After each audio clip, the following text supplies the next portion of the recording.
खुद को इतना परफेक्ट बनाओ कि जिसके लिए आप तड़पे हो वो आपकी एक झलक देखने के लिए तरस जाए। नमस्कार, मैं Sandeep Yadav ocean of knowledge में आपका स्वागत करता हूं। आज हम लोग बात करेंगे माइकलसन मोरले एक्सपेरिमेंट के बारे में। और इससे पहले हम लोग जैसे बात कर रहे थे रिलेटिविटी के बारे में, उसके कई सारे टॉपिक के बारे में हम लोग डिस्कस किए थे। तो आज हम लोग बात करेंगे माइकलसन मोरले एक्सपेरिमेंट के बारे में, जो कि एक काफ़ी इम्पोर्टेंट टॉपिक है एग्जाम के पॉइंट ऑफ व्यू से।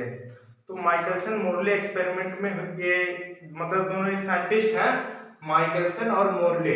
मेन खैर माइकलसन है।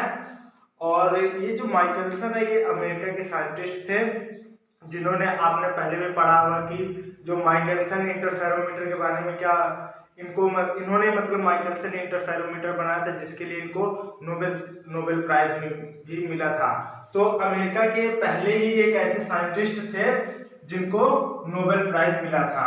इससे पहले मतलब अगर फिजिक्स के उसमें देखे तो इससे पहले किसी को नहीं मिला था। तो इन्हीं की सबसे बड़ी देन रही कि इनको नोबेल प्राइज मिला था। माइकलसन को क्यों मिला था? इन्होंने माइकलसन इंटरफेरोमीटर बनाया था। ये बीएससी सेकेंड ईयर का टॉपिक है माइकलसन इंटरफेरोमीटर। लेकिन अब आज हम लोग बात करेंगे माइकलसन मोरले एक्सपेरिमेंट के बारे में। ये माइकलसन मोरले एक्सपेरिमेंट में होता क्या है कि इसमें हम लोग देखेंगे कि जो एक हाइपोथेटिकल मीडियम जो ईथर है उसको कैसे मतलब वेरीफाई करना है। तो जैसे मान लीजिए जो ईथर है इसमें हम लोग ये वेरीफाई करेंगे कि वेरीफाई जो हाइपोथेटिकल मीडियम ईथर है। ईथर क्या एक हाइपोथेटिकल मीडियम है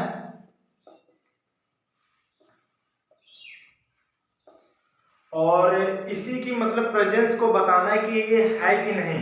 इसको एक एक्सपेरिमेंट के थ्रू मतलब ईथर हाइपोथेटिकल मीडियम को एक हम एक्सपेरिमेंट के थ्रू ये प्रूफ करने की इन्होंने कोशिश करी कि ये है कि नहीं। मतलब लोगों का पहले ये कहना था कि जो अर्थ के अराउंड क्या है, जो मीडियम है वो ईथर है, जो उसी के रिलेटिव मोशन में चलता है। मतलब जैसे अर्थ रोटेट करती है वैसे जो मीडियम जो ईथर है वो भी क्या कर रहा है, रोटेट कर रहा है विद वेलोसिटी v। जैसे मान लीजिए अगर वेलोसिटी v के साथ अर्थ रोटेट कर रही है तो उसी सेंस में मतलब कह सकते हैं जो ईथर है वो भी उसी मीडियम मतलब वो जो ईथर जो मीडियम है वो भी ऐसे रोटेट करता है। लेकिन ये एक हाइपोथेटिकल मीडियम है। हाइपोथेटिकल मतलब ऐसा मान लिया गया है। लोगों ने ऐसा मतलब एजम्पशन कर रहा था कि ऐसा होगा, लेकिन किसी ने इस चीज को वेरीफाई नहीं किया था कि ये होता है कि नहीं होता है। बाद में फिर पता चलता है कि ऐसा कोई मीडियम नहीं होता है। तो इस वीडियो में हम लोग मेन डिस्कस करेंगे कि ये माइकलसन मोरले एक्सपेरिमेंट ये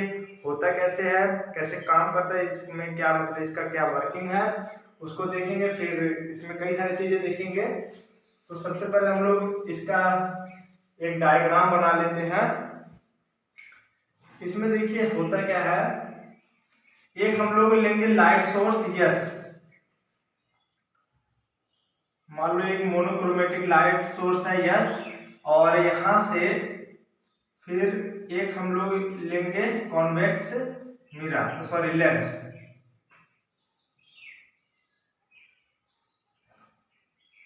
फिर ये क्या करेगा, कन्वर्ज कर देगा।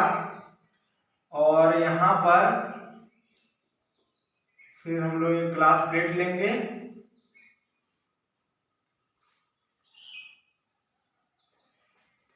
और यहां पर एक मिरर होगा। Suppose that this mirror is M1 and इसका हम पहले पूरा फिगर बना देते फिर आपको समझा देंगे।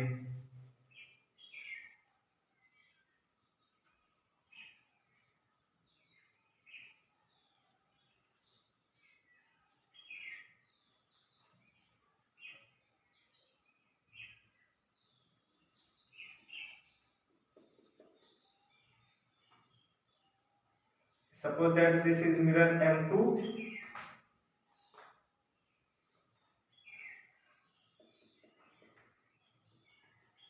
ये M2 डैश है और यहाँ पर भी इसका भी यूज पड़ेगा भी।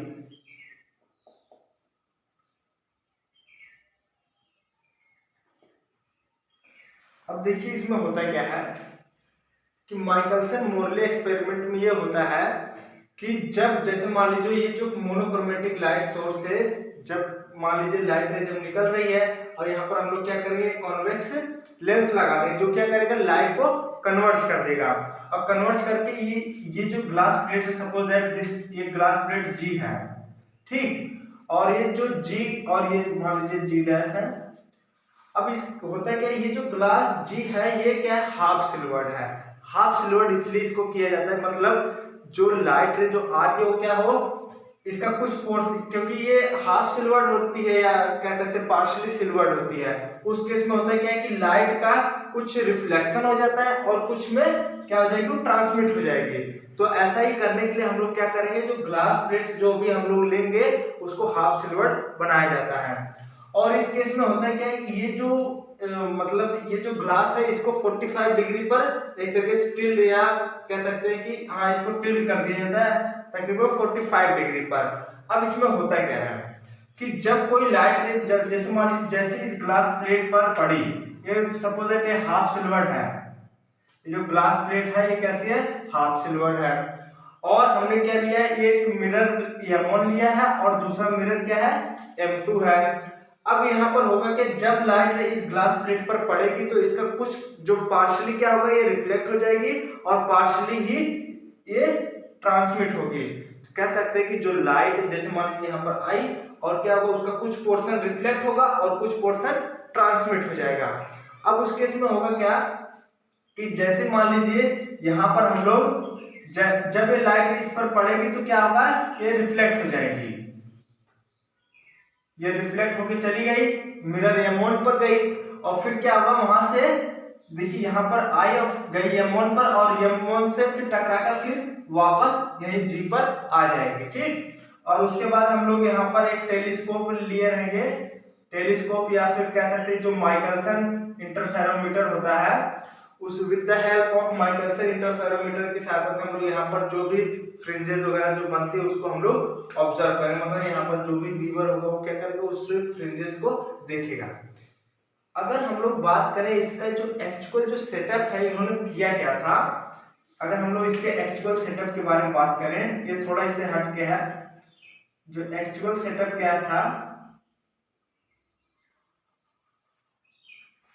एक्चुअल सेटअप में ये था कि एक मोनोक्रोमेटिक लाइट सोर्स यस है, ये मान लीजिए यहाँ से मोनोक्रोमेटिक लाइट सोर्स है और यहाँ से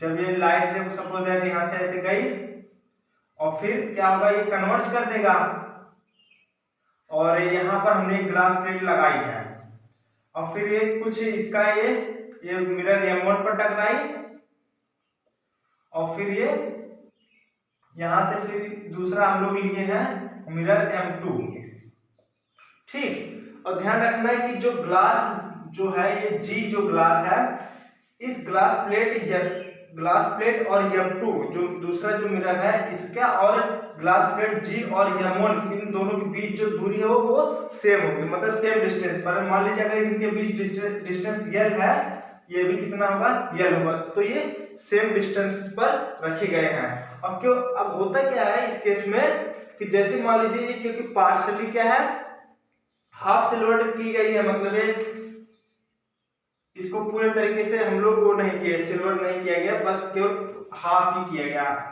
अब इस केस में ये रिफ्लेक्ट होकर फिर मान लीजिए रिफ्लेक्ट होगी और यहाँ पर रिफ्लेक्ट होकर जाएगी मिरर M1 पर, फिर M1 से आ जाएगी फिर G पर, ठीक। अब जो रे ट्रांसमिट हुई है वो किस पर जाएगी, M2 पर जाएगी और जब M2 पर जाएगी तो फिर यहाँ से गई और फिर M2 से रिफ्लेक्ट होके इधर आ जाएगी। अब आप यहाँ पर देख रहे होंगे कि दो लाइट रे मतलब फिर ये सुपर इम्पोज कर रही है, क्योंकि ये यहाँ से गई फिर वापस आ गई, ये भी इधर गई ट्रांसमिट होकर M2 से टकराई फिर रिटर्न आ गई। अब यहाँ पर जब दोनों रे सुपर इम्पोज करती तो यहाँ पर फिर हमको क्या मिलेगा, फ्रिंजेस मिलेंगी, जिसको हम लोग बाय टेलीस्कोप के थ्रू देख सकते हैं। तो यहाँ पर जो टेलीस्कोप रहेगा उसकी सहायता से हम लोग यहाँ पर जो फ्रिंजेस जो बनेंगी उसको हम लोग देख सकते हैं। ये तो रहा एक्चुअल सेटअप।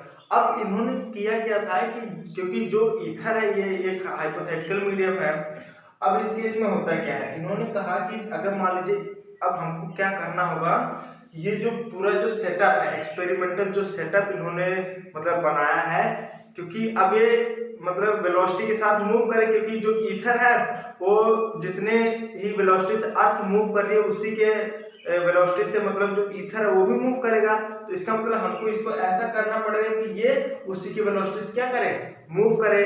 तो इसको क्या करते हैं, इस पूरे सेटअप को एक मरकरी के उस पर रख दिया जाता है, जिससे तो ऐसा इसलिए किया जाता है क्योंकि उस पर फ्रिक्शनलेस मोशन हो सके, बिल्कुल स्मूथली मोशन हो सके, इसलिए उसको उस पर रखा जाता है। और ये मोशन के साथ हम लोग पूरा एक्सपेरिमेंट देखेंगे।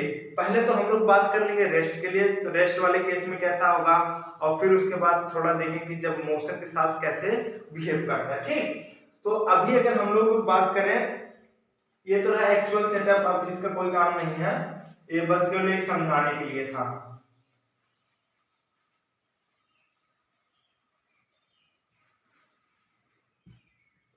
अब देखिए इसमें होता क्या है, और ये पूरा जो फ्रेम है कह सकते हैं, जो पूरा एक्सपेरिमेंटल जो सेटअप है ये v वेलोसिटी से मूव कर रहा है। ठीक, कौन सी वेलोसिटी से, v वेलोसिटी से ये पूरा मूव कर रहा है, इस मान लीजिए अलोंग x एक्सिस से मूव कर रहा है। अभी इस केस में होता क्या है, जब ये रेस्ट में था तो क्या होगा, जो लाइट रे जैसे जब ये रेस्ट में है उस केस में होगा कि लाइट रे आई इस पर पड़ी और क्या होगा, रिफ्लेक्ट होकर यहाँ पर मिरर M1 पर जाएगी। मान लीजिए पोजीशन क्या है, A है, A पोजीशन पर मतलब मान लीजिए यहाँ पर इस पॉइंट पर टकराई और फिर वहां से रिफ्लेक्ट होकर फिर आ गई G पर।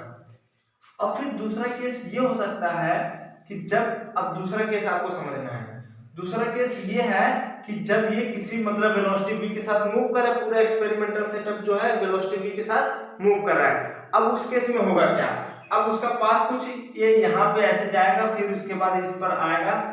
अब इसको अगर आप एक एग्जांपल के साथ समझें, जैसे मान लीजिए हम किसी एक बस में ट्रेवल कर रहे हैं, और जब बस में ट्रेवल करें तो उस केस में होगा क्या, आपके पास मान लीजिए एक बॉल है, आपने हाथ में एक बॉल लिया है और उस बॉल को क्या करना है, आपको उछालना है। जब आप उछालेंगे बॉल को, होगा कि वो आपके हाथों में ही आएगी, मतलब ज्यादा ऊंचा नहीं उछालना आपको, मतलब जैसे 2-3 फीट ही ऊपर उछालना है।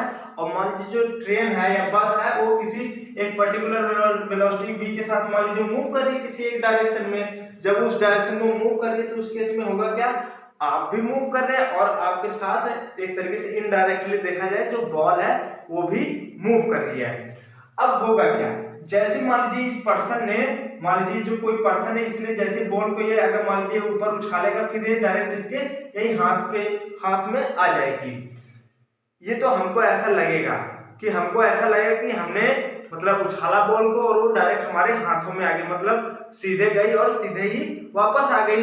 लेकिन अगर मान लीजिए इसी पूरी घटना को कोई एक व्यक्ति बैठा है या खड़ा होकर वो पूरा देख रहा है, पूरा ये जो भी मतलब जो बस है वो मूव कर रही है किसी एक वेलोसिटी, पर्टिकुलर वेलोसिटी के साथ, और उसके साथ अगर ये सब उसके सामने ये सभी घटना हो रही है कि मतलब वो बॉल को लिया और उछाला, तो उसको होगा क्या, उसको ऐसा नहीं लगेगा कि वो डायरेक्ट सीधे ऊपर गई, मतलब एक स्ट्रेट पाथ उसने चूज किया और फिर उसी स्ट्रेट पाथ में फिर वो रिटर्न आ गई उसके हाथों में, ऐसा नहीं होगा। उस केस में उसको कैसा होगा, वो मान लीजिए बॉल कुछ ऐसे गई और फिर वो ऐसे नीचे आएगी हाथ में। ठीक, मतलब वो ऐसे ऊपर गई फिर नीचे ऐसे आएगी, तो एक तरीके से पैराबोला टाइप का मतलब शेप बनाएगी, ना कि स्ट्रेट बनाएगी। आपको लगेगा कि स्ट्रेट है, लेकिन क्योंकि मोशन हो रहा है तो जो स्टेशनरी में जो रेस्ट में है उसको कैसा लगेगा कि ये पैराबोला है। अब सोचिए, अब यहाँ पर ये जो पूरा जो एक्सपेरिमेंटल जो सेटअप है क्या कर रहा है, एक v वेलोसिटी के साथ मूव कर रहा है। अब जो मूव कर रहा है तो इसका मतलब कुछ इसी टाइप में होना चाहिए। अब इस केस में होता क्या है कि यहां से जो लाइट है फिर देखिए ऐसे जाएगी और ये फिर उसके बाद ये कुछ यहां पर इस पर आ जाएगी। ठीक, देखिए यहाँ पर है क्या, सबसे पहले अगर आप समझे तो जब ये जी प्लेट पर आई लाइट रे तो ये क्या हो गई, यहाँ से रिफ्लेक्ट होकर मिरर M1 पर गई और M1 से फिर रिटर्न हो गई G पर। ठीक, जितना टाइम जाने में लगेगा, सपोज दैट जाने में टोटल टाइम लगा कितना T, तो अगर T टाइम जाने में लगेगा तो टी ही टाइम उसको रिटर्न आने में भी उतना ही टाइम लगेगा।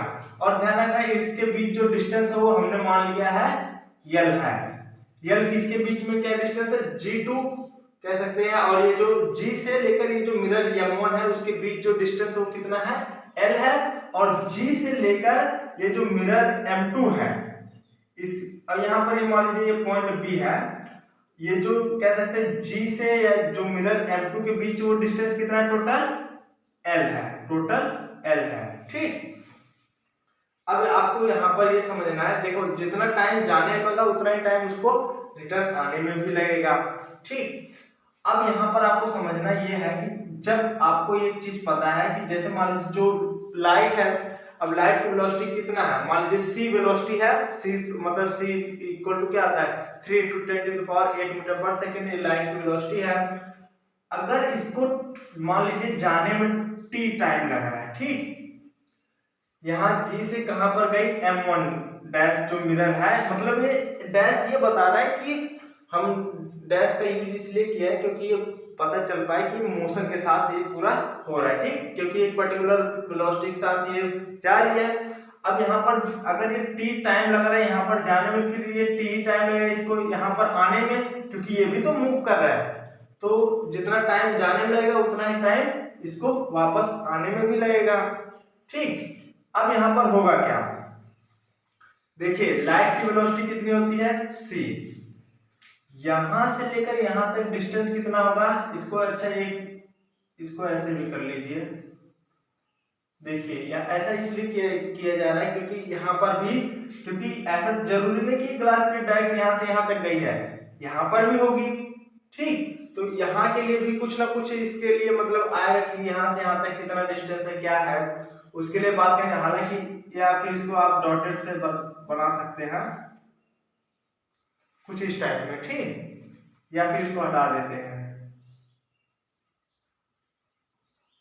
मान लो ये पॉइंट डी है। अब इस केस में होगा क्या, अगर ये किसी एक पर्टिकुलर वेलोसिटी c के साथ ही जा रहा है, अब आपको पता है डिस्टेंस बराबर क्या होता है, हमको पता है डिस्टेंस बराबर होता है स्पीड इनटू टाइम। लाइट की स्पीड कितनी होती है c, और जाने में कितना टाइम लग रहा है, मान लीजिए t टाइम लग रहा है, ये मान लीजिए पोजीशन a डैश है, तो टोटल डिस्टेंस कितना हो जाएगा c इंटू टी हो जाएगा कि नहीं, हो जाएगा। अच्छा, अब यहाँ पर देखिए a डैश से अगर ये g डैश पर आ रहा है तो किस वेलोसिटी के साथ आएगी, c के साथ ही आएगी, तो ये भी कितना डिस्टेंस हो जाएगा c इंटू टी। अभी हम लोग इसको दो पार्ट में करते हैं, जैसे मान लीजिए इस पूरे को मान लेते हैं रे 1 है, ठीक, दूसरा ये रिफ्लेक्शन वाले केस के लिए जो ट्रांसमिट होके ये बी वाले के लिए बात करेंगे, उसके लिए हम लोग रे 2 मान लेंगे। तो अभी हम लोग बात करते हैं रे 1 के लिए, तो इस केस में अब देखिए होगा क्या। अच्छा ये बताइए ए से लेकर ये डी कितना है, अगर हम कहें कि ए डैश डी कितना होगा, यही होगा, क्यों, क्योंकि हमको पता है, देखो जी से लेकर ए की डिस्टेंस कितनी है, एल है, तो डी से लेकर ए डैश के बीच कितना डिस्टेंस होगा, एल ही होगा, ये वाली लेंथ कितनी हो जाएगी, टोटल डिस्टेंस ये एल ही होगा। और अब यहाँ पर मामला ये फंस रहा है कि ये जी से लेकर डी तक क्या होगा।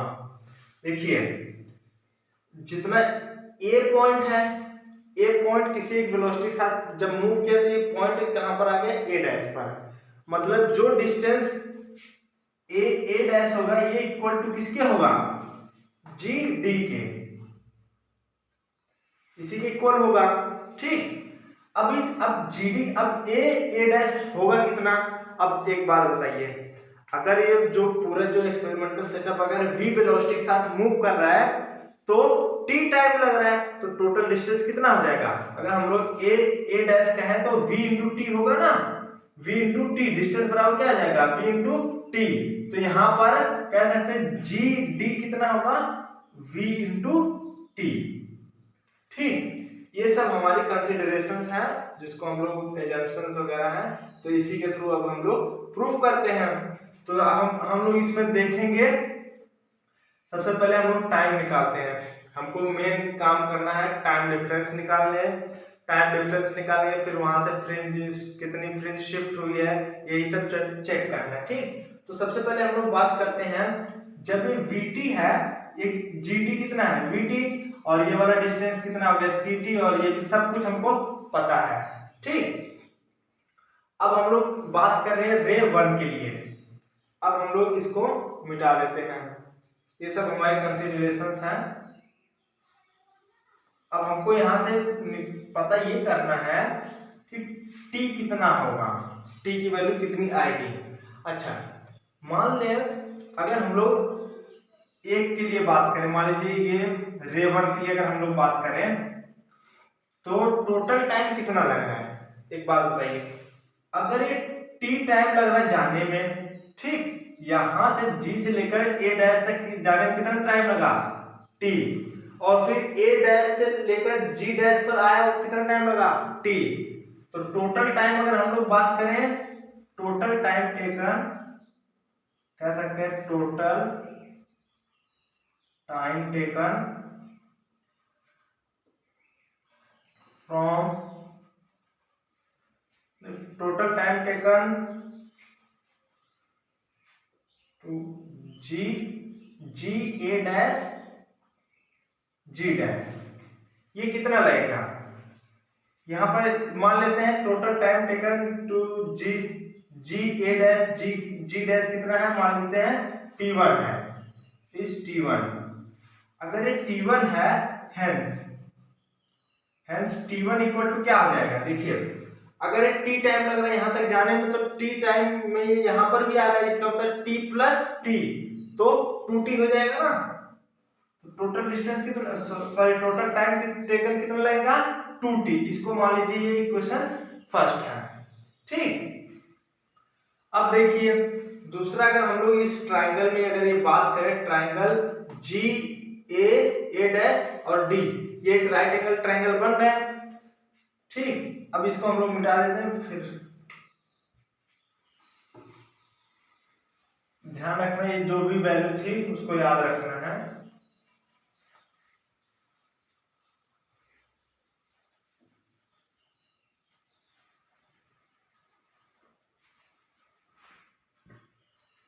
केवल अभी हम लोग ट्राइंगल के लिए बात करते हैं। जो ट्राइंगल था कैसा, कुछ इसी टाइप में था ना।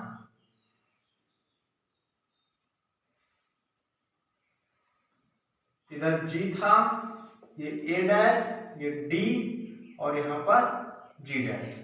हमको पता है ये वाला डिस्टेंस कितना है CT, ये है लेंथ L है, और ये टोटल कितना है VT। हम बात करते हैं पहले, हमको ये इक्वेशन फर्स्ट क्या है, T1 इक्वल टू कितना हो जाएगा 2T। अब ट्राइंगल अगर हम लोग बात करें, जो राइट एंगल ट्राइंगल है, फ्रॉम फिगर कह सकते हैं, from figure right angle triangle GA dash D, GA dash D। अब आप इसमें क्या करिए, यहां से हमको मिलेगा कि ये आपको राइट एंगल ट्राइंगल दिख ही रहा है, तो यहाँ पर हम लोग सिंपली पाइथागोरस थ्योरम अप्लाई कर देते हैं। ठीक, तो पाइथागोरस थ्योरम अप्लाई करेंगे तो क्या आ जाएगा, GA डैश का square, GA dash square equal to क्या हो जाएगा, GD का स्क्वायर, GD का square plus A dash D का स्क्वायर, A डैश D का स्क्वायर। हमने इसमें क्या क्या किया, केवल क्योंकि राइट एंगल ट्राइंगल बन रहा है, तो इसमें सिंपली पाइथागोरस थ्योरम अप्लाई करें। अब सभी वैल्यू हमको पता है, क्या करें, इस फॉर्मूले में पुट कर देते हैं।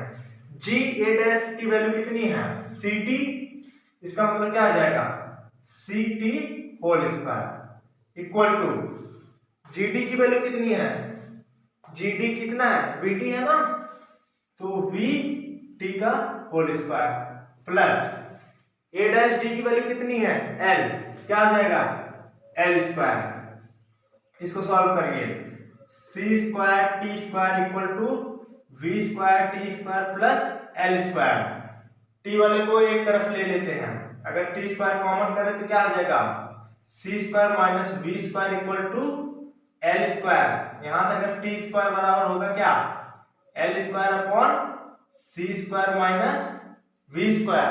ठीक, बस केवल सिंपली आपको कैलकुलेशन करनी है। अब यहाँ पर क्या आ जाएगा T इक्वल टू, अगर हम लोग अब इसको ऐसे टी स्क्वायर इक्वल टू क्या हो जाएगा, एल स्क्वायर अपॉन, यहाँ पर क्या करें कि सी स्क्वायर कॉमन कर लेते हैं। जैसे आप सी स्क्वायर कॉमन करेंगे तो होगा क्या, 1 minus V square upon C square, यही हो जाएगा। ये पहली इक्वेशन याद रखना, T1 इक्वल टू क्या है, 2T है ना, इसको मैं साइड में लिख देता हूं। पहली इक्वेशन है T1 इक्वल टू 2T, पहली इक्वेशन। अब देखिए यहां पर होगा क्या, टी स्क्वायर इक्वल टू, अगर टी बराबर लिखेंगे तो क्या आ जाएगा, L by C 1 minus V square upon C square to the power 1/2। ठीक, फिर यहां से क्या हो जाएगा, टी बराबर हो जाएगा एल अपॉन सी, इसको ऊपर लेकर जाइए, 1 minus V square upon C square की पावर कितनी हो जाएगी, -1/2। अब हमने ऐसा इसलिए किया है क्योंकि हम चाहते हैं कि इसका बायनोमियल एक्सपेंशन कर सके। अब आपको ये दिख रहा होगा 1 minus X to the power -n के फॉर्म में दिख रहा है, तो हम लोग इसका क्या कर सकते हैं, आसानी से बायनोमियल एक्सपेंशन कर सकते हैं। तो यहाँ पर और फिर क्या करेंगे, जो हायर ऑर्डर होंगे उसको निगलेक्ट कर देंगे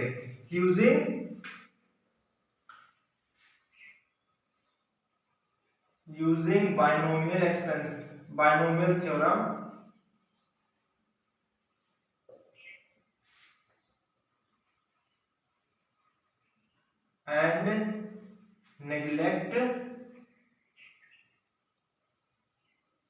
and neglecting हायर ऑर्डर। जो हायर ऑर्डर के जो पावर है उसको क्या करेंगे, नेग्लेक्ट कर देंगे, क्योंकि आप जैसे जैसे नीचे देखेंगे नीचे वाली वैल्यू बढ़ती जाएगी। अब अगर डिनोमिनेटर जब बढ़ता जाएगा तो वो वैल्यू जीरो की तरफ टेंड करती चली जाएगी ना, तो हम लोग हायर ऑर्डर के मतलब उसको नेग्लेक्ट कर देंगे। बाकी इसका हम लोग क्या कर देंगे, बायनोमियल एक्सपेंशन करेंगे तो क्या हो जाएगा, t इक्वल टू, ये आप लोग कर ही सकते हैं, l अपॉन सी, ये क्या हो जाएगा 1 प्लस वी स्क्वायर पावर 1/2 है, तो 1 अपॉन 2 सी स्क्वायर, यही हो जाएगा। तो ये क्या होगा, t इक्वल टू क्या आया, l upon c 1 plus we square upon 2 C square. ठीक, put this value in equation first, यहां पर मैं लिख देता हूं,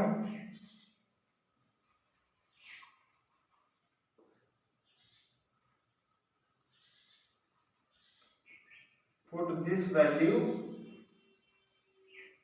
in equation first, we get, क्या किया हमने, ये जो t इक्वल टू हमको मिला इसको क्या करना है, इक्वेशन फर्स्ट में पुट कर देना, तो हमको क्या मिल जाएगा, t1 मिल जाएगा। तो देखिए t1 क्या हो जाएगा, t1 बराबर क्या हो जाएगा 2, और t की वैल्यू हमने कितना निकाला है, l, 2l by C 1 plus we square upon 2 C square. ठीक, ये वैल्यू हो गई t1 की। इसका मतलब कह सकते हैं कि जो टोटल टाइम कितना लग रहा है इसका, यहां से लेकर जी डैश पर जाने में टोटल टाइम कितना लग रहा है, t1 लग रहा है। ये हमने बात करी है रे 1 के बारे में। इसको मान लीजिए ये कितनी इक्वेशन हुई थी, एक इक्वेशन, ये मान लीजिए suppose that this is equation 2। ठीक, अब हम लोग बात करेंगे रे 2 के लिए। ठीक, अब उसको समझिए, अब इसका काम खत्म हो गया।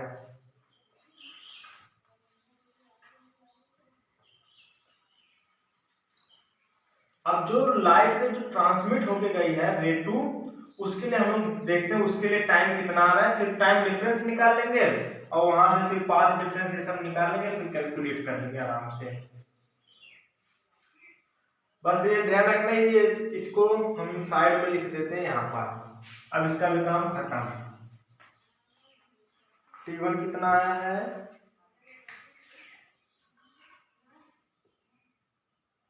2l by C 1 plus we square upon 2 C square, यही है इक्वेशन सेकेंड। ठीक,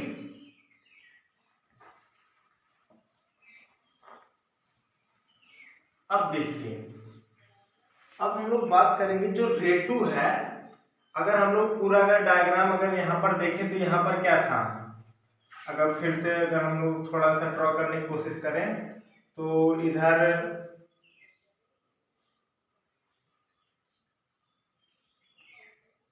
यहाँ पर मान लीजिए ग्लास प्लेट थी,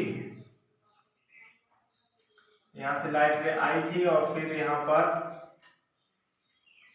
ये जो मिरर M1 था, फिर ये मूव होके इस पोजीशन में आए, फिर ये यहाँ से ऐसे गई और यहाँ पर एक दूसरी ग्लास प्लेट थी और ये भी मतलब सभी 45 डिग्री पर टिल्ट की गई है और फिर ये यहाँ से ये जो ट्रांसमिट होकर मिरर B पर आई, सॉरी मतलब ये पॉइंट B है और मिरर ये M2 है, ये पॉइंट B, फिर ये भी किसी मोशन के साथ मूव कर रहा है, ये है मान लीजिए ये M2 डैश है, ये पॉइंट क्या हो गया B डैश। ठीक, ये ग्लास कितनी, ये G है, ये G डैश है। आपको पता है G और कह सकते हैं ग्लास प्लेट जो G है और मिरर M2 है, इसके बीच डिस्टेंस कितना है, L है। देखिए दोनों डिस्टेंस सेम रहेगा, G से लेकर ये मिरर जो M1 था इसके बीच और G से लेकर मिरर M2 के बीच कितना होगा डिस्टेंस, सेम होगा। हालांकि आपको यहाँ पर सेम नहीं लग रहा होगा कि ये लग रहा होगा कि ये ज्यादा है और ये कम है, लेकिन आपको मतलब डायग्राम अच्छे से रहे इसलिए इसको थोड़ा दूर किया गया है, बाकी जो सेम रहता है। ठीक, अब देखो हमने तो बात कर ली रे 1 के लिए, यहाँ पर ये जो रे 1 थी इसके लिए हमने बात कर ली, अब रे 2 के लिए बात करनी है, मतलब जो ट्रांसमिट होके गई है। अब देखो ट्रांसमिट होके इधर से गई, ठीक इधर से गई और फिर क्या होगा, इस मिरर M2 पर लगेगी, टकराएगी और फिर क्या होगा, ये रिटर्न आएगी। ठीक, अब देखो यहाँ पर जो पूरा ऑपरेटर है वो किस वेलोसिटी के साथ मूव कर रहा है, v वेलोसिटी के साथ। लाइट की स्पीड कितनी होती है, c है। अब एक बात बताइए, अगर ये मोशन लाइट रे इस डायरेक्शन में जा रही है c वेलोसिटी के साथ, अब मोशन भी मतलब जो ऑपरेटर्स है, जो भी एक्सपेरिमेंटल जो सेटअप है वो किस वेलोसिटी के साथ मूव कर रहा है, वो भी इसी डायरेक्शन में v के साथ मूव कर रहा है। तो रिजल्टेंट क्या होती है वेलोसिटी, अगर मान लीजिए जब सेम डायरेक्शन में जब मूव करते हैं उस केस में क्या होता है, जो रिजल्टेंट वेलोसिटी होती है वो c माइनस v हो जाएगा ना। अगर आप इसको पहले हमने भी बात किया था जब हम रिलेटिविटी मोशन के बारे में बात कर रहे थे, हमारा जो फर्स्ट वीडियो था उसमें हमने ये बताया था कि जैसे जो मोशन रिलेटिव होता है ये कैसे होता है, जैसे मान लीजिए अगर कोई एक व्यक्ति है वो किसी कार में मान लीजिए ड्राइव कर रहा है, अगर मान लो कार जा रही है 40 की स्पीड से, ठीक, और उसी सेम डायरेक्शन में मान लीजिए एक ट्रक भी जा रहा है, वो मान लो 30 की स्पीड से जा रहा है, ठीक, तो आपको लगेगा कि आपका और उस कार मतलब जो बस है या कुछ भी है, कार और उस बस के बीच अगर हम मोशन के बारे में बात करें तो आपको लगेगा कि हम केवल 10 की स्पीड से जा रहे हैं। मान लीजिए जो कार थी वो 40 किलोमीटर प्रति घंटे की स्पीड से गई इस डायरेक्शन में कार, और जो बस है वो भी इसी डायरेक्शन में जा रही है, मान लीजिए 30 किलोमीटर पर आवर की स्पीड से इसी डायरेक्शन में जा रही है। अगर हम लोग रिजल्टेंट अगर वेलोसिटी बारे में बात करते कितना हो जाएगा, 40 माइनस 30 मतलब 10 किलोमीटर प्रति घंटा ये स्पीड होगी। देखो जब मोशन अगर उसी डायरेक्शन में हो रहा है तो क्या हो जाएगा, इन दोनों का डिफरेंस ही तो आ रहा है। अगर हम कहें अपोजिट डायरेक्शन में, अब मान लो कार इसी डायरेक्शन में जा रही है लेकिन जो बस है वो इस डायरेक्शन में जा रही है, कितने की स्पीड से, 30 किलोमीटर पर आवर की स्पीड से इस डायरेक्शन में जा रही है। अब अगर आप मोशन के बारे में देखें तो अब आपको रिजल्टेंट स्पीड कितनी मिलेगी, 40 प्लस 30 मतलब 70 किलोमीटर पर आवर, ठीक, तो आपको लगेगा कि हम 70 किलोमीटर पर आवर की स्पीड से जा रहे हैं। या फिर जैसे मान लीजिए दो ट्रेन है, अगर दोनों एक ही मतलब अपोजिट डायरेक्शन में जा रही है, एक जा रही है 60 की स्पीड से, दूसरी जो आ रही है वो मान लीजिए 90 की स्पीड से आ रही है, अब उस केस में होगा क्या, तो आपकी जो ट्रेन 60 की स्पीड से जा रही है वो एक डायरेक्शन में जा रही है और अपोजिट डायरेक्शन में आ रही है 90 की स्पीड से। अब आपको लगेगा कि हमारी अब दोनों क्या होगा वेलोसिटी क्या हो जाएगी, ऐड हो जाएंगे, मतलब आपको लगेगा कि हमारी जो मतलब जो ट्रेन है वो 150 की स्पीड से जा रही है, 90 प्लस 60 हो जाएगा, 150 किलोमीटर पर आवर की स्पीड से मूव करिए। और दूसरी जो ट्रेन जो 90 की स्पीड से जा रही है उसको भी लगेगा कि वो कितने की, मान लीजिए उसमें अगर कोई पर्सन बैठा तो उसको लगेगा कि ये जो ट्रेन कितने की स्पीड से जा रही है, 150 किलोमीटर पर आवर की स्पीड से जा रही है। अब इस केस में यहाँ पर भी सेम इसी चीज को आपको समझना है। अब यहाँ पर होगा क्या, देखो बहुत अच्छे समझना, आराम से समझ में आ जाएगा। अगर मान लो जब लाइट यहां से ट्रांसमिट हुई और कहां पर टकराई, मिरर मतलब M2 पर टकराई किसी पॉइंट B पर। अब देखो जो वेलोसिटी v के साथ ये मूव कर रहा था, ठीक। अगर हम लोग टोटल टाइम टेकन अगर देखें, देखो अगर रे 2 के लिए बात करें हम लोग, रे 2 के लिए टोटल टाइम टेकन कितना आ जाएगा, टोटल टाइम टेक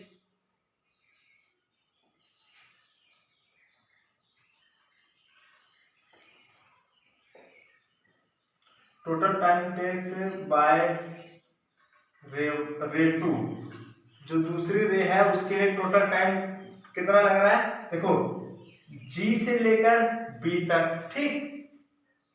कह सकते हैं टाइम ये हो जाएगा equal time G to B plus time G dash to B dash. देखो समझो कैसे क्या हो रहा है, देखो यहां पर हो क्या रहा है कि G से लेकर B तक जाने में कुछ ना कुछ टाइम लगेगा, ठीक।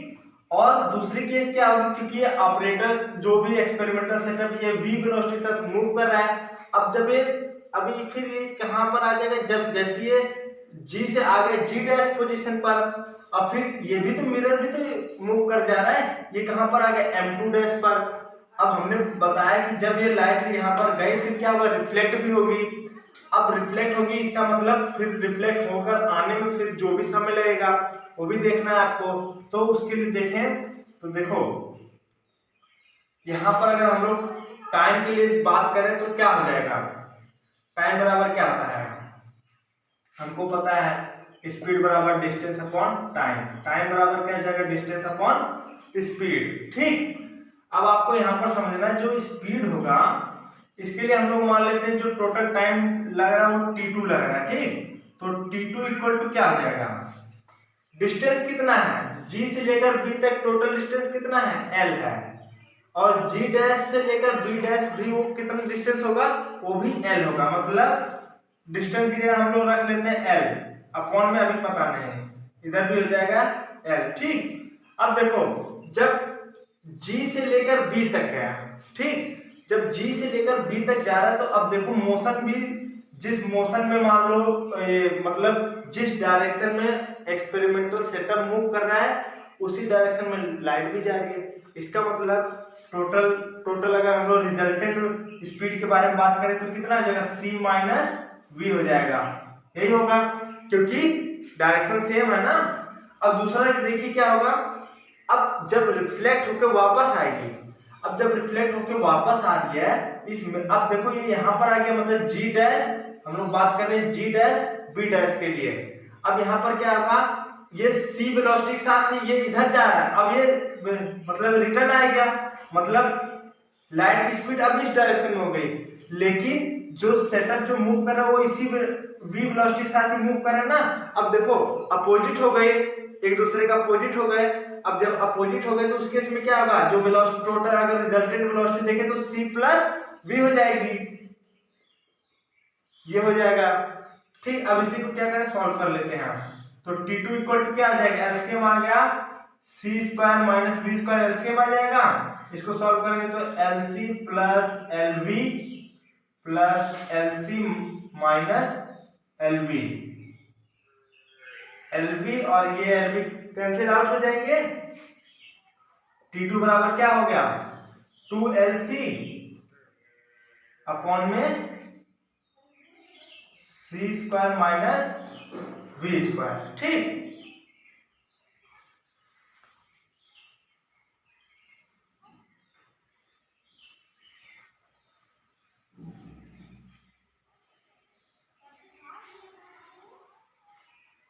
अब देखो यहां पर होगा क्या,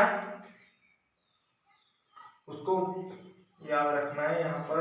अब इसका भी हम लोग वैसे बायनोमियल एक्सपेंशन अभी कर देंगे।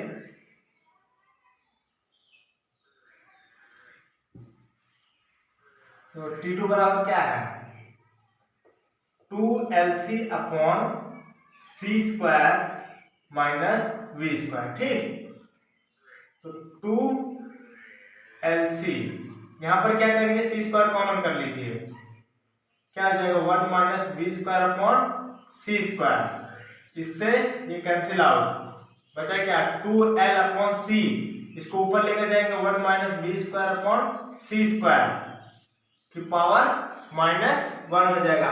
अब फिर क्या कर सकते हैं, यहाँ पर इसका बायनोमियल एक्सपेंशन कर सकते हैं कि नहीं, बिल्कुल।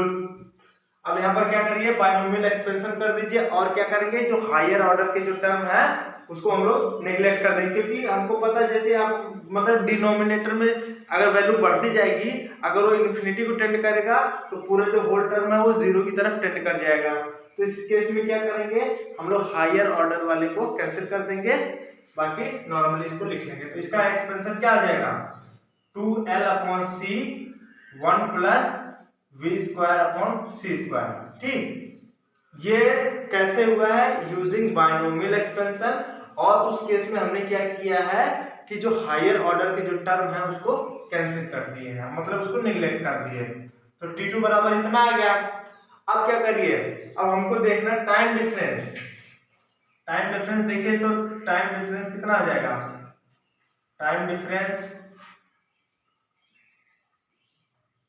डिफरेंस मान लीजिए डेल्टा टी है, ये इक्वल टू हो जाएगा T2, मतलब जो भी बड़ा है उसमें से छोटे को घटा देंगे। ठीक, तो यहाँ पर क्या आ जाएगा 2L by C 1 plus V square upon C square minus क्या आ जाएगा T1 की वैल्यू कितनी है 2L बाई C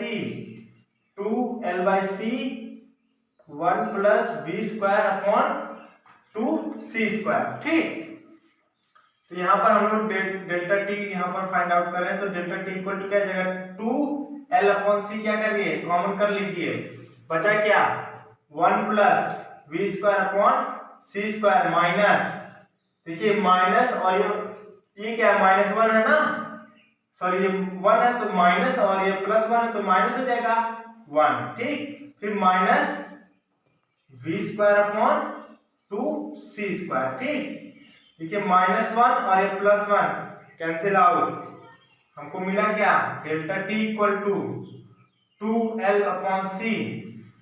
अब इसको सॉल्व करिए, हम एलसीएम क्या आ जाएगा 2C स्क्वायर एलसीएम आ जाएगा, और यहाँ पर बचेगा 2V square minus V square.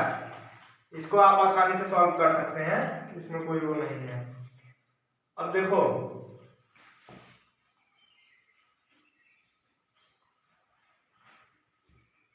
अब फिर क्या करें, देखिए डेल्टा टी बराबर कितना आया,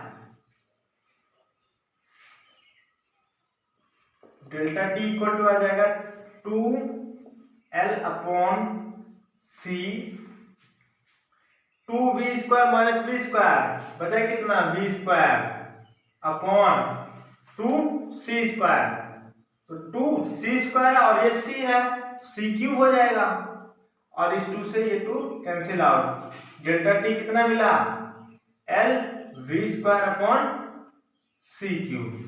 ठीक, ये हमको क्या मिला है टोटल टाइम डिफरेंस। ठीक, अच्छा अब इन्होंने क्या किया कि पूरे एक्सपेरिमेंटल सेटअप को 90 डिग्री पर रोटेट कर दिया। ठीक, अब इसमें होगा क्या,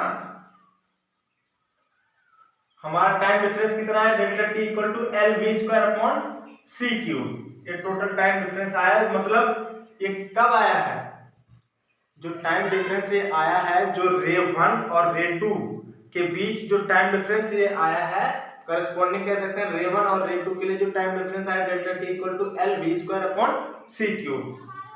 अब यहाँ पर देखना है, जब पूरे एक्सपेरिमेंटल सेटअप को क्या कर दिए कि रोटेट कर दिए 90 डिग्री पर,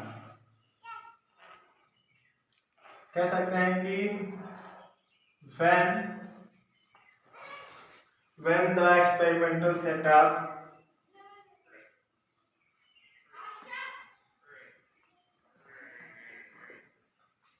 experimental setup rotating by 90 degree.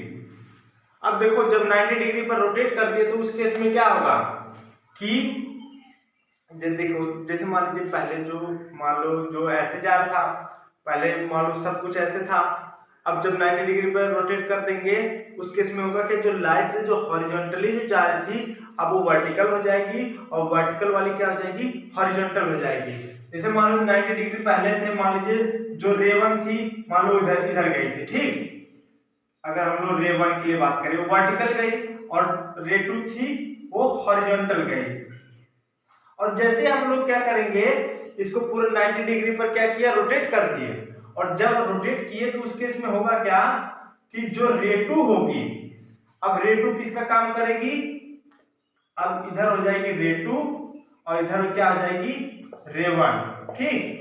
अब देखो जो हॉरिजॉन्टल थी वो क्या हो गई, वर्टिकल हो गई, और वर्टिकल वाली क्या हो गई, हॉरिजॉन्टल हो गई। अब उस केस में अगर आप पाथ मतलब टोटल ये टाइम डिफरेंस निकालेंगे तो ये, क्योंकि देखिए ये सब दोनों रे क्या हो गई, एक दूसरे के अपोजिट हो गई ना। अब जब अपोजिट होने से क्या होगा, जो टाइम डिफरेंस जो हमको मिलेगा वो कितना मिल जाएगा, अगर हम लोग इसके लिए टाइम डिफरेंस देखें जब ये मतलब रोटेट कर दिया गया है, टाइम डिफरेंस अगर आप इसके लिए टाइम डिफरेंस देखेंगे तो ये हो जाएगा minus L we square upon C cube. देखिए माइनस इसलिए आया है क्योंकि ये बता रहा है कि जो मतलब जो रे थी अब वो एक दूसरे क्या हुई, अपोजिट हो गई है, ठीक। अगर हम लोग रिजल्टेंट टाइम डिफरेंस के लिए बात करें तो क्या हो जाएगा, रिजल्टेंट टाइम डिफरेंस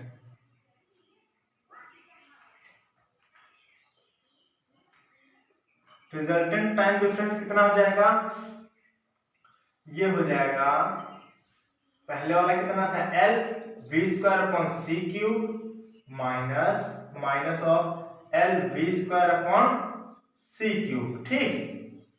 तो ये माइनस माइनस क्या जाएगा, प्लस हो जाएगा, तो 2 एल वी स्क्वायर अपॉन सी क्यूब। ये क्या हो जाएगा, हमको रिजल्टेंट टाइम डिफरेंस मिल जाएगा। मान लो ये रिजल्टेंट टाइम डिफरेंस कितना है, कैपिटल डेल्टा टी, ठीक। अब देखो अब हमको ये मिल गया है टाइम डिफरेंस, अब हम लोग यहाँ से क्या निकाल सकते हैं, पाथ डिफरेंस निकाल सकते हैं कि नहीं, आसानी से, बिल्कुल। पाथ डिफरेंस इक्वल टू क्या आ जाएगा, वेलोसिटी इनटू टाइम डिफरेंस। अब जो दो रे हैं, रे वन और रे टू है, वो क्या लाइट है, ठीक, लाइट वेलोसिटी कितनी होती है, सी होती है। अब आपको पता है जो पाथ डिफरेंस क्या आता है, पाथ डिफरेंस क्या आ जाएगा, वेलोसिटी इनटू टाइम डिफरेंस। तो यहाँ टाइम डिफरेंस मान लीजिए डेल्टा टी है और यहाँ पर वेलोसिटी कितनी हो जाएगी, सी इंटू डेल्टा टी। मान लीजिए पाथ डिफरेंस को हम लोग डेल्टा एक्स से डिनोट कर रहे हैं, तो डेल्टा एक्स इक्वल टू क्या आ जाएगा, सी इंटू डेल्टा टी की वैल्यू कितनी है, 2 एल वी स्क्वायर अपॉन सी क्यूब, ठीक। तो डेल्टा एक्स इक्वल टू आ जाएगा, ये एक सी से ये कैंसिल आउट हो जाएगा, 2 L V square upon C square, ठीक है। ये हमको क्या मिला है, पाथ डिफरेंस मिला है, दोनों ही रे के बीच में कितना मिला है, 2 L V square upon C square, ठीक। अब क्या कर रहे हैं, अब जो माइकलसन मोरले एक्सपेरिमेंट में इन्होंने किया क्या था कि जो L की जो वैल्यू है, मतलब जो ग्लास प्लेट जो G थी और मिरर जो M1 या फिर कह सकते हैं मिरर M2, उनके बीच हमने मतलब डिस्टेंस कितना माना था, L माना था। तो जो L की वैल्यू उन्होंने कंसीडर करी थी वो था 11 मीटर, ठीक। अच्छा एक चीज और यहाँ पर हम लोग बात कर लेते हैं, अगर हम लोग, क्योंकि हमको मेन काम है फ्रिंज शिफ्ट को देखना, पहले उसको देख के तभी जाके ये होगा। अगर हम जो फ्रिंज शिफ्ट होता है वो क्या आता है, आपको पता है path difference equal to delta X equal to क्या होता है, N into lambda, where N is the fringe shift, ठीक। कितनी फ्रिंजेस मतलब शिफ्ट हो जाती है ना, तो ये चाहते थे कि जैसे जैसे हमने 90 डिग्री पर रोटेट किया तो एक फ्रिंज शिफ्ट हो जाएगी, लेकिन अभी देखते हैं कितना फ्रिंज शिफ्ट होता है। तो डेल्टा एक्स इक्वल टू क्या होता है, N into lambda, where N is the fringe shift and lambda क्या है, वेवलेंथ ऑफ लाइट है, लाइट की जो भी वेवलेंथ थी, जिस भी वेवलेंथ की इन्होंने यूज करी थी। ठीक, तो यहाँ से एन बराबर क्या हो जाएगा, delta X upon lambda. N equal to क्या हो जाएगा, डेल्टा एक्स की वैल्यू कितनी है 2l v स्क्वायर अपॉन ये हो जाएगा लैम्डा इंटू सी स्क्वायर। ठीक, ये हमको जन बराबर इतना हो गया। अब क्योंकि इन्होंने जो एक्सपेरिमेंट किया था तो कुछ इनके जो assumptions थे या फिर जो वैल्यू थी, इन्होंने एल लिया था, एल था 11 मीटर। ठीक, मतलब जो मिरर M2 और जो ग्लास प्लेट G है उसके बीच डिस्टेंस कितना था 11 मीटर। जो लाइट की जो वेवलेंथ थी वो थी 5.5 into 10 to the power -7 metre, और जो वेलोसिटी थी वो कितनी थी 3 into 10 to the power 4 metre. मतलब जो अर्थ जिस वेलोसिटी के साथ मूव कर रही है वही वेलोसिटी इन्होंने कंसीडर करी, क्योंकि उसी तभी तो हमको पता चल पाएगा कि ईथर नाम का कोई मतलब मीडियम है कि नहीं है, क्योंकि एक हाइपोथेटिकल मीडियम था। अब यहाँ पर ये इतना हो गया, और सी की वेलोसिटी आपको पता है 3 into 10 to the power 8 metre पर सेकेंड।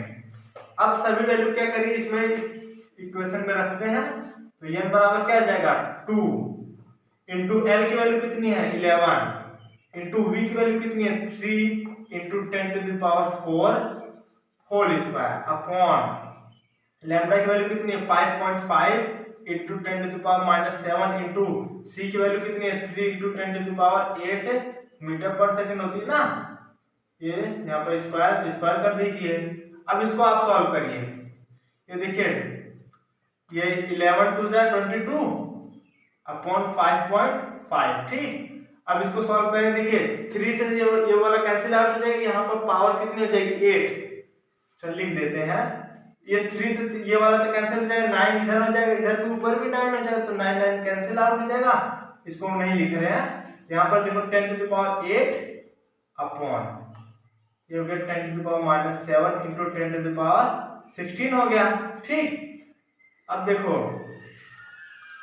222 अपॉन इसमें 5.5 है, और इसको क्या करें, ये अगर नीचे आया तो 10 टू द पावर 8 बचा, और यहाँ पर ये टोटल आपको बचेगा 10 टू द पावर -1 बचेगा। ठीक, अब इसको सॉल्व कर लेंगे तो आइए आती है वैल्यू, ये 0.4 आता है।